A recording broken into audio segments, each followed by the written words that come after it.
Vamos a pasar a otra información. Mire, el presidente de la Comisión de Hacienda de la Cámara de Diputados, Damián Cepeda, expuso que los legisladores van a tener que analizar puntualmente la propuesta del Ejecutivo Federal.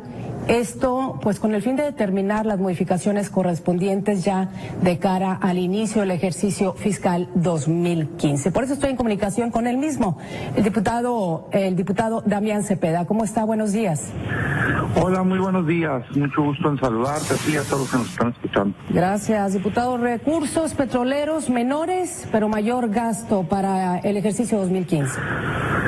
Sí, fíjate que recibimos el pasado viernes de parte del gobierno federal pues la propuesta del paquete económico que incluye tanto los ingresos como los egresos, y efectivamente, aun cuando se prevé una disminución en la producción, en la plataforma de producción, en el número de millones de barriles diarios que se producen, se está esperando ingresos históricos por alrededor de 4.6 billones de pesos, poco más de hecho, de los cuales pues hay una serie de indicadores que creo que vale la pena resaltar. Tú cuando haces un paquete, cuando analizas el paquete de ingresos, hay datos importantes que creo que vale la pena que la gente ubique. A ver. El primero es pues que el presupuesto está creciendo 4.7% del año pasado para acá, es decir, poco más de 200,000 millones de pesos, es un dato relevante. El segundo es pues cuál es el crecimiento esperado que se tiene de la economía, y el paquete lo que está planteando, los análisis que el gobierno federal hace y que nos pone a consideración de la Cámara, es que la economía mexicana crezca al 3.7% el año entrante. Recordar que se tenía una expectativa de crecimiento mayor, es decir, viene ajustado, pues, ¿no?, más apegado a la realidad, el estimado que el gobierno federal hace. Sí. El año pasado arrancamos con una estimación del 3.9% y, bueno, finalmente el día de hoy vamos a un ajuste al 2.7%. Y algunos datos interesantes, que es como llegas a los ingresos principalmente. Por ejemplo, el tipo de cambio. Es importante saberlo porque el tipo de cambio sumado con el precio del barril y la producción total del barril, pues te da los ingresos que vas a tener por petróleo. Y el tipo de cambio se está esperando al 13 pesos, cuando el año pasado lo aprobamos a 12.9, por ejemplo. El barril se está estimando, según el gobierno federal, $82, cuando el año pasado lo aprobamos a 85 y la expectativa de cierre es el 94. Bueno. Y la producción es 2.4 millones de barriles, cuando el año pasado se calculó 2.5. Entonces, esta suma de datos, perdón que me meto tanto ahí, te da el total, digamos, la gran parte de los ingresos, más evidentemente pues los impuestos, ¿no?, que destacan ahí como siempre, el ISR como puntero en la recaudación, seguido por el IVA y por el IEPS. Entonces quiere decir que no es la recaudación la que sustituye estos recursos petroleros, más bien los indicadores que efectivamente proporcionó el secretario Videgaray en relación a todo esto que usted comenta, la que va a solventar precisamente el gasto presupuestal. No, evidentemente sí hay un incremento también en materia de ingresos, sí lo hay, en materia de impuestos que derivan pues de los cambios que se hicieron el año pasado.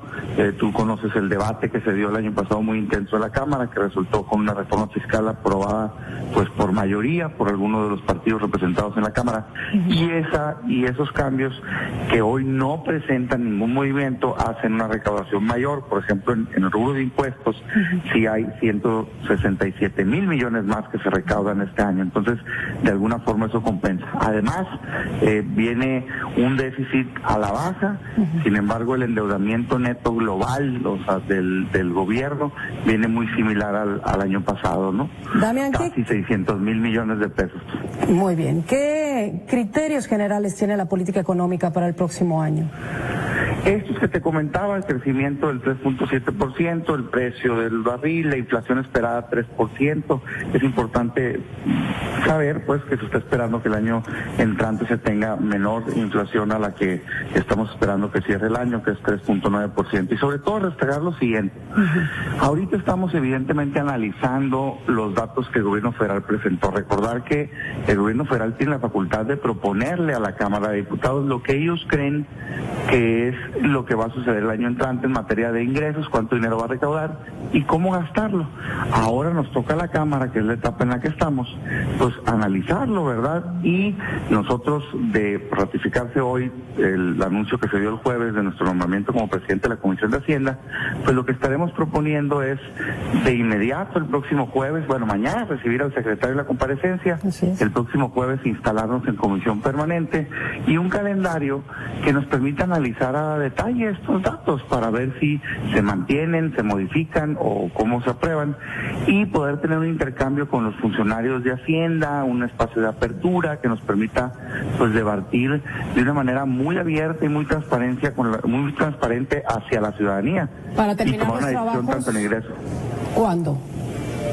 El jueves estaría declarando, o la propuesta sería que el jueves se declare en comisión permanente la Comisión de Hacienda y a partir de ahí arranque una serie de reuniones de análisis y te repito, con la característica o el sello que le queremos imprimir de total apertura, total transparencia y por supuesto de mi parte, al ratificarse hoy el nombramiento, garantizar la institucionalidad, porque como miembro de un grupo parlamentario, pues evidentemente tengo una opinión, ¿verdad?, de si es positivo o no, si hay que modificar algo o no, pero como presidente de la Comisión de Hacienda creo que lo que tengo que hacer es garantizarle a todos pues que tengan su espacio, ¿verdad?, para opinar.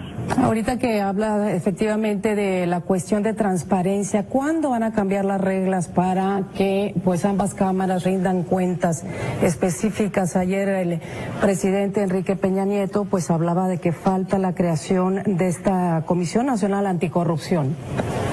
Fíjate que sí es uno de los temas relevantes. A mí me da mucho gusto ver que la mayoría de los partidos políticos y los grupos parlamentarios incluyeron en su agenda para este periodo de prioridades derivado de las plenarias el tema de la Comisión Nacional Anticorrupción. Nosotros lo hicimos, como miembro de la bancada del PAN te lo digo, creo que es una deuda histórica que se tiene con el país el poder avanzar en este tema y no nada más en combate a la corrupción, que evidentemente es urgente, sino en el tema de transparencia, porque nos falta complementar con algunas de las leyes generales que se requieren, porque combate a la corrupción se da cuando ya cometieron el delito y ahí hay que atacarlo completamente, hay que meter a la cárcel a la gente que está cometiendo el ilícito. Sin embargo, lo que el mexicano quisiera es que no sucediera y para que no suceda, la mejor manera de prevenir es transparentar las cosas. Yo por eso te digo que cuenten con que en este proceso de análisis vamos a hacer nuestro mayor esfuerzo porque las cosas se debatan de manera abierta y que todo el mundo pueda ver cuáles son las posturas, cuáles son los temas que inquietan y cuáles son las decisiones que se están tomando en la Cámara. ¿Esta iniciativa anticorrupción le toca al Senado de la República o le toca a la Cámara de Diputados de inicio? No, la minuta la aprobó ya de la Comisión Nacional Anticorrupción del Senado, la tiene la Cámara de Diputados y bueno, hay diferentes propuestas puestas en la mesa. Por ejemplo, el grupo parlamentario que a mí me toca formar parte, que es el PAN, ha puesto en la mesa una iniciativa aparejada a la Comisión Nacional Anticorrupción que la fortalece, que es crear un tribunal de sanciones, digamos, para que quien investiga y quien acusa no sea la misma persona que sancione, ¿no?, que decida, pero va en el mismo marco de la Comisión Nacional Anticorrupción. Entonces es un tema que este periodo debemos de entrar. Y bueno, el tema de transparencia, sí destacar, porque me tocó muy de cerca el proceso presupuestal pasado, soy secretario de la Comisión de Presupuesto también, sí. Que el año pasado se incorporaron a solicitud de la sociedad civil algunos candados que permitían mayor transparencia y más evaluación al gasto, y eso es bueno. Sí. Eso fue a propuesta de algunas organizaciones de la sociedad civil. Sin embargo, siempre se puede mejorar y bueno, yo espero que estos pasos de apertura que vamos a dar nos permitan recibir de la ciudadanía ese tipo de propuestas, ¿no? Todo se puede fortalecer. Damián Cepeda, diputado del PAN, recientemente nombrado presidente de la Comisión de Hacienda. Le agradecemos mucho. Muchas gracias a ti y les mando un saludo. Gracias, igualmente.